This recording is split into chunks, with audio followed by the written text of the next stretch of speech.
The Opel Grandland X, the new compact SUV in different colors, exterior, interior trims.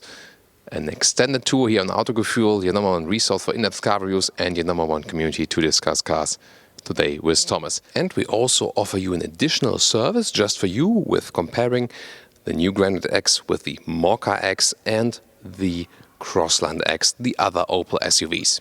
This static premiere here exclusive for you. And of course, you will join us in Full HD, full screen and full length. Let's go!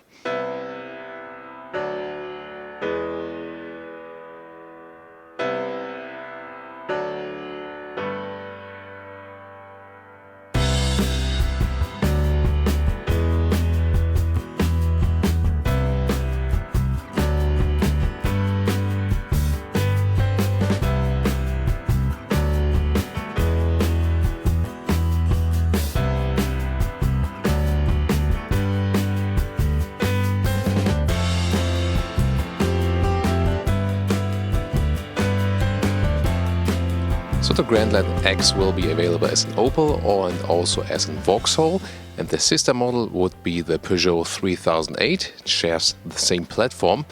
However, we are going to explain you what are the differences, because really most of the parts besides of the platform are really different. The front there's a special philosophy behind it. We will talk to the designer later to see more about, for example, this splitting line here, symmetrical line in the top. What is important, you can get in the higher trim levels contrast lower bumper, and those ones here are the optional LED headlights. However, the LED daytime running lights, they come from the standard equipment. That's also a philosophy of this car, that you get a lot by the standard model, by the base model, and don't have to go for the higher trim levels. However, this one here is dynamic or innovation, depending on the market. This is one of the higher trim levels. We'll fill you in on the details, exterior, both and interior. What do you think here of the design from the front? I want to hear your comments. 4 meters 47 or 14 foot 7 is the length, so the typical length of a compact SUV. And well, which vehicles does it have in competition? Well, next to the Peugeot 3008, surely they're thinking, for example, about the Volkswagen Tiguan, the Nissan Qashqai, a Honda CR-V, those kind of vehicles.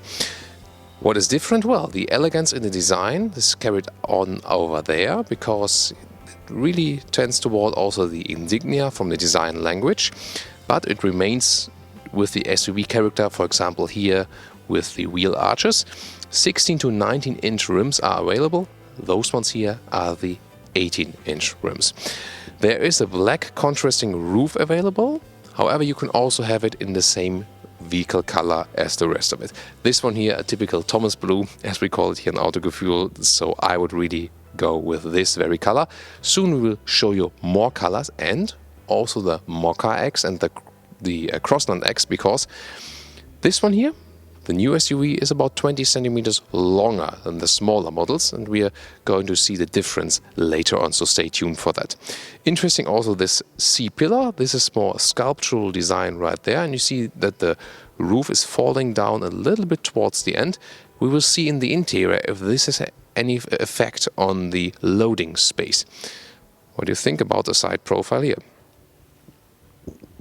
Taking German prices as a reference, it starts just below 24,000 euros and goes up to about 35,000 euros with extras and engine choices and so on. What all new Grandland X have are those LED taillights. They are very horizontally drawn, and I think as we come to the end of our first short tour here, is a very elegant SUV, and this is clear differentiation to the smaller SUVs they have. We'll soon take a look at them. Overall, I think if you ask me for a personal preference or personal opinion, I think it's the most beautiful SUV from Opel yet. Of course, I would like to know if you share this view. And of course, more to the philosophy soon also from the designer. We will have a lot of different more aspects to cover. And I always enjoy the opportunity to show you more different colors. This one here, maybe this is rather something for you if you prefer a very strong red tone. But we have one more. Or what about a more conservative choice, if you're not about the strong colors? Well, bestsellers are often silver, gray and black. That's how the market works, obviously. Not for car reviewers, but this one here, the sculptural form of a car still works. However, I think when you have a strong color, it also accentuates more what the car is actually capable of design-wise. And I want to show you this vehicle once from the side profile, because we do not have the roof rails here. The reason is the panoramic roof. When you have that one ordered, there are no roof rails on the outside. We will also take a look at that from the inside, how that plays out. Talking about engines, it will start with the 1.2 liter 3-cylinder petrol engine with 130 horsepower, or diesel 1.6 liter 4-cylinder with 120 horsepower. So not too many choices so far, but I mean, why not? So it starts with front-wheel drive and will also remain front-wheel drive only.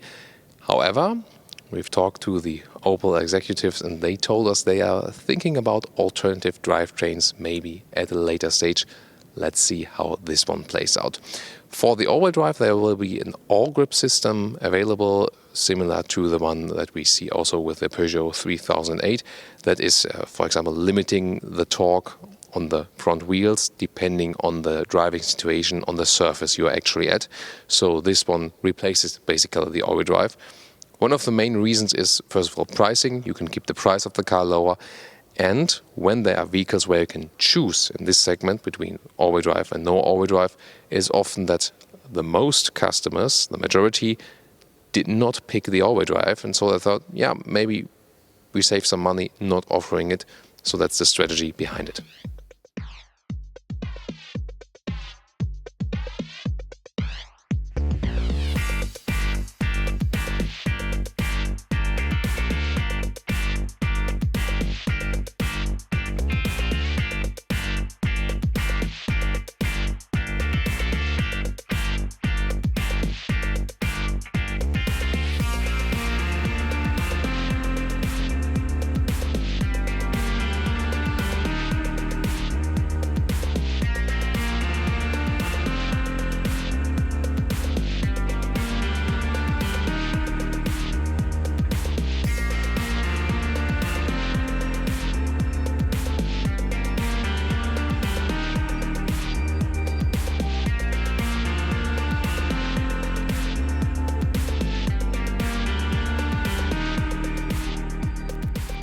This is the key, and there you can also feel and see the resemblance from the platform, because we have a similar key with the Peugeot.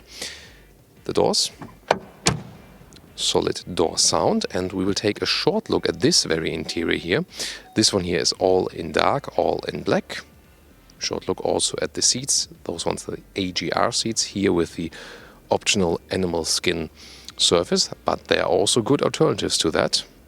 You do not have to go for it. I will soon show you, just that you get a first impression when you pick all in black. But we'll move on to a more colorful interior. So because no matter if you will pick a bright interior or a dark one, it is better to present a bright interior because you can see more on camera and all the contours of the vehicle. Inside of the doors, they've paid attention to materials and to the gaps, the Spaltmaße, where we say in German. Here, soft touch on the front part, then a leatherette cover here, also leatherette here, so really very good materials. Those covers here, those decor elements, you can pick in different colors. And just below that, there's the LED signature light. You can hardly see it, but it will be illuminated at night. Then inside of the doors, also possible for big bottles. Then if we move to the interior, we basically have standard seats, which come with fabric, cloth, or Stoff, we say in German. Then this one is the optional AGR seat. So this is the special comfort seat. And also this one is, for example, it comes with dynamic trim in this case. Then when you have the inside in fabric and the outside in leatherette, good combination climate feature-wise and also for sustainability. So also with a very interesting design, with different colors. You can also lengthen the seating area in the lower part, like this, for taller people. That makes really a lot of sense. And also this very structure on the inside, this honeycomb structure, which is also inspired by luxury cars. So I think they paid a lot of attention to detail, and even more than we are used to from the most recent Opel vehicles. The Insignia was also setting new standards, that's for sure. But what we can see here also from the building quality is very satisfying. So let's take a seat here, and well, again, seat enlengthenment in the lower part. This is really comes handy to me. Then I can slide, of course, forward and backward. The steering wheel can be adjusted manually like this. I would, well, rather have it, in a high position. I can also pull it towards me just a little bit. And what you can see from cockpit, soon there will also be the cockpit overview. It is way different than the Peugeot 3008. You wouldn't realize it's the same car. Also here, top of the dashboard, soft touch materials again, and how the gaps are refined right there. Those ones are still pre-production models. Maybe you've also seen at the engines that there was not the Opel engine cover put on there yet, but even if it's a prototype, basically, or pre-series production models, we can see it here, the processing quality is already very good. I can just stress that again. The seating position is actually very comfortable. I like the seats. Headroom, well, this is here the panoramic roof. We'll soon take a look if that makes any difference. I'm 1.86 m or 6'1", and that leaves me some headroom still. Let's see when seat is all the way down. You can also pump it up, but this is all the way down. So, I mean, you shouldn't be too tall, but we can soon see if that makes a difference with the panoramic roof. Here with the comfort seat, by the way, you can also have an electric lumbar support. And you can, with like this electric lumbar support. And this part in the front, that one is raising the front part of the seat. So a lot of adjustments possible. So this one here is, by the way, with the electric seat function. But I've also put it to the lowest point and without panoramic roof. And that really makes a difference. So the difference is like this. So if you're taller than 119 meters or taller than 6'2", 6'3", then you should start thinking about leaving out the panoramic roof. But again, it also gives you a lot of more light in the interior. However, if you're in a very warm climate, country, then again, the panoramic roof probably doesn't make too much sense. Cockpit overview, this is really different than the 3008. The 3008 has this very innovative cockpit, futuristic. This one here, more down to earth, again with a good processing quality. Even those contrast stitches, well, they are on a plastic surface, but again, it's soft touch, makes a good impression. And those contrast stitches are already with the base model. I like that, again, that they include a lot of the features with the base model. And differentiation to the 3008 too, you have manual knobs. By the way, they paid attention to clicking sounds. So you can have the manual climate control right there. Screens, there are two available, 7-inch and 8-inch. This one here is the biggest one, the 8-inch. Also features a complete glass screen then. This doesn't come with a glass screen with the 7-inch then.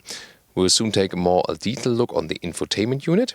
Here there's also the automatic gearbox for both diesel and petrol, 6-speed automatic or 6-speed manual available as a choice. In the lower part here you also have some more storage. There's also a USB port and a 12-volt power socket right there. The steering wheel is rather compact, also with contrast stitches on the inside. A lot of elements to control here. Those volume buttons, well, they have this cheap rubber surface. That's the first part I really discovered, which I don't like too much from the quality. However, what I really like is the heated steering wheel function, optional, available for a lot of Opel models now, and in winter times there's really nothing better than that. And the instruments, rather classic too. In the middle part you have a small digital screen. Now the infotainment unit, there are several hotkeys. They want to have still physical buttons. For example, here for the connectivity, Apple CarPlay or Android Auto, when you plug in your phone with a cable. You can also have Bluetooth. By the way, also interesting, every Grandland X comes with a Bluetooth connection, so this is also standard equipment. And GPS looks like this. Everything does the job basically. You see here also well, it could be a little bit more responsive maybe. The software overall is not bad, also not the best I've seen. I think, basically, good, I would say. And still a physical button also for the volume knob. My favorite combination, by the way, would be the blue vehicle on the outside and then those bright seats on the interior. But let's follow on with our interior part here. This one here are the cup holders. A little strange concept, I'm not really sure. You could also take it out completely.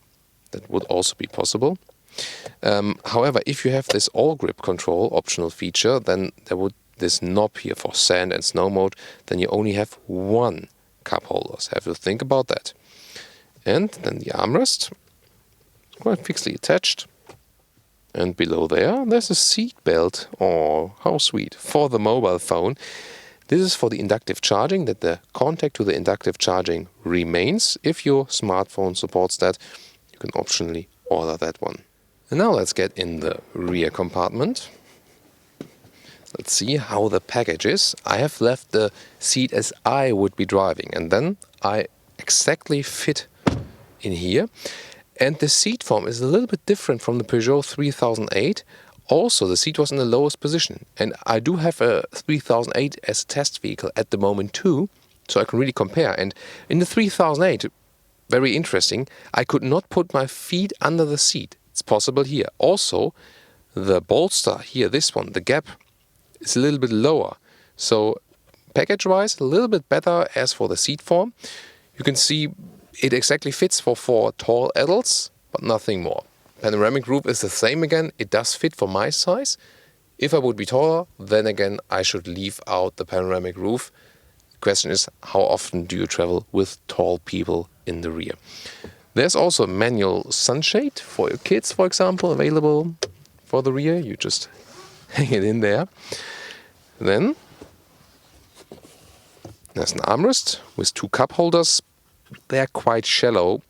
I'm not sure if I would recommend kids to put their beverage in there. That might end up in a spill up.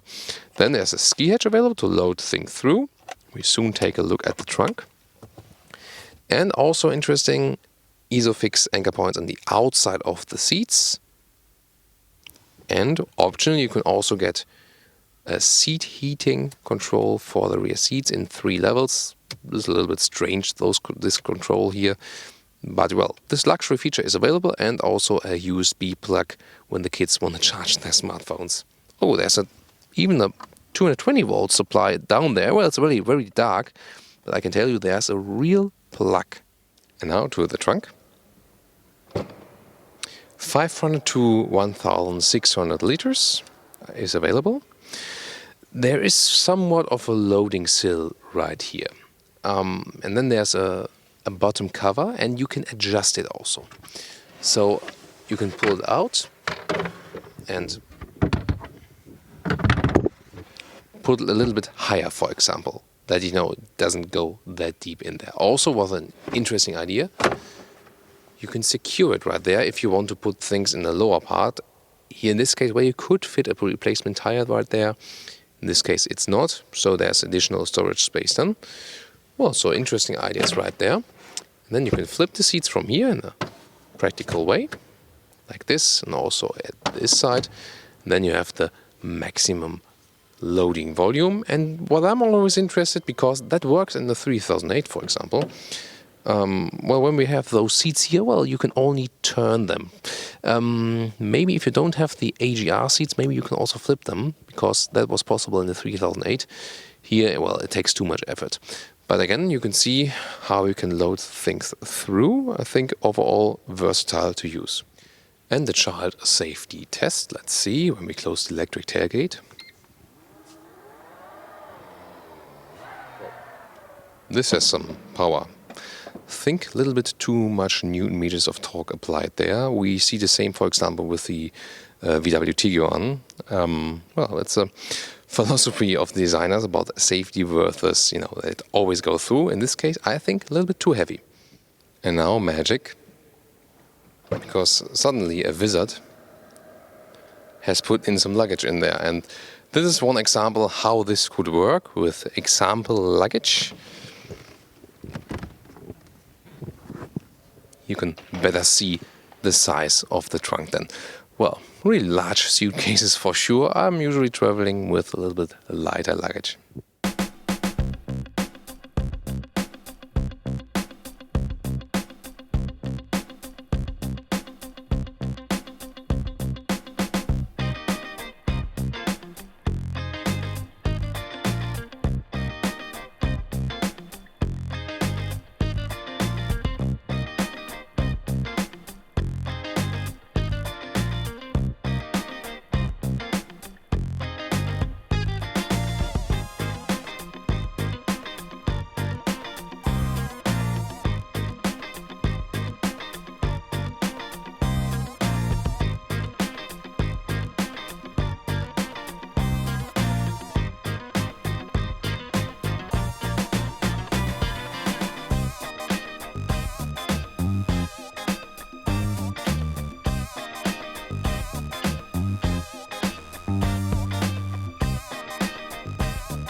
So you remember the Grandland length, 4.48 meters, the Mokka, 4.27 meters, the Crossland, 4.21 meters.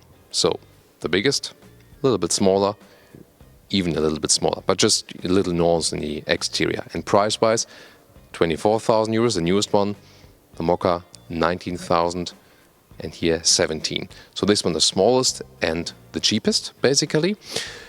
The Mokka is the only one of the three that has all-wheel drive. The other one's just front-wheel drive. So this is more this, real SUV as a strategy. And this one here, the small lifestyle car, mainly for the city. The other one rather thought for the family. So this is the basic philosophy of those three products. And you can see from the design on the exterior with the facelift that Mokka recently had, all have the same LED daytime running light. But the Mokka also stands for, design-wise, more a little stronger SUV character. You also see it looks and is actually higher.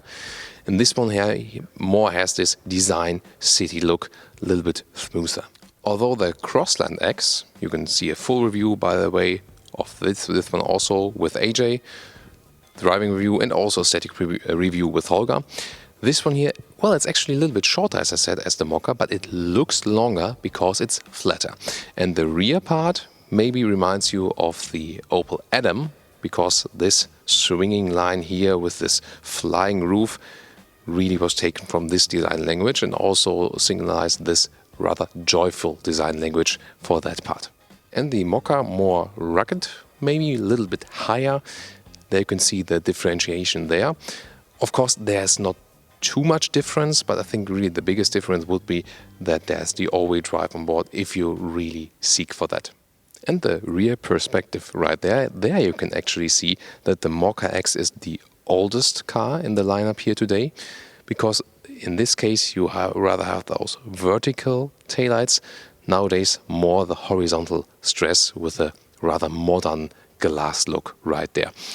Tell me if you liked this small sidestep. When we focus on the interior, we'll also take a small look in those ones here. Of course, we'll focus further on the Grandland X, but also, again, taking a short look at those. Tell me again in the comments if you like those comparisons inside a video. And now a short comparison to the other car interiors. Here the Mokka X. This one here from an older standpoint, you see the steering wheel and so on. Some of the design parts is a little bit older. And I can also take a seat to compare the space we have inside. You sit higher. Definitely realize that also when you look to the ground. However, it's not that spacious. It's a smaller vehicle, of course. And you feel that the more modern layout of the Grandland X really helps you. You immediately get the feeling, well, it's a segment below this vehicle, also lower in price. The Grandland X makes a better quality impression. And again, some elements are a little bit more old school here already. We can also compare the space we have on the rear seats. I'll leave the seat as I would be driving. And by the way, also when you control the door handles, they make a better quality impression with the Grandland X too. So made a good development. Well, here in the rear, I have to put up the restraint. So there's still reasonable space, a little bit less than in the Grandland X, but you do feel that the biggest difference is rather the length of the trunk and not necessarily the legroom for the rear passengers. It is more comfortable in the Grandland X. Headroom is also plenty available, but here you can really see there's still room for 4 adults in this vehicle. If we move to the trunk, then you will see the biggest difference. First of all, it's not that wide. You can see it right there. So in the Grandland X it's wider, and then it's way shorter. This is the biggest difference of the interior of those two vehicles.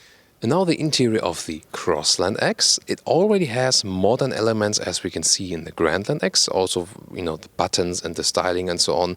There you can see that they are basically from the same model generation. Also, those two vehicles, Crossland and Grandland X, the first two vehicles that come with the PSA Corporation. So, and then, well, you sit lower, definitely. More doesn't feel so much like an SUV, more like a normal passenger car. Headroom is really plenty. You can't be that tall. However, when you see the seating position here, as a tall driver, it's a little bit cramped. So I don't really know where to put my legs. So this is maybe it's still okay, and I could easily drive it. But if you compare it to the other vehicles, that would maybe be the biggest drawback here for the Crossland X. Then, what about the rear? It is, see, doesn't open too wide, the rear door here. It is the smallest of all vehicles, but the package is basically the best, like the ratio of length on the outside and room on the inside. Look at that. I mean, is probably even better than in the Grandland X as for the knee room. So this is really well done, and I would say the unique part about the Crossland, that you still have so much room in the rear part, and headroom still plenty. It's because here, especially in the rear, you have also a very upright seating position.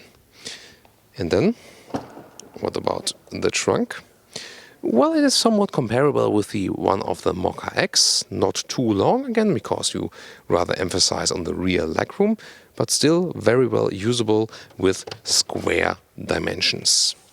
Which one of the three do you like best from the interior?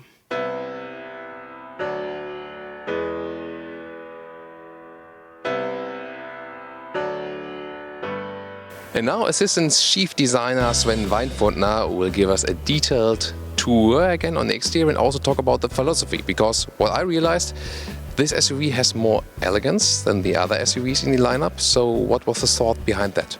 Okay, the goal with that car, with the Grandland X, was really to create a link between our X family, so the Mokka and the Crossland, and the Insignia.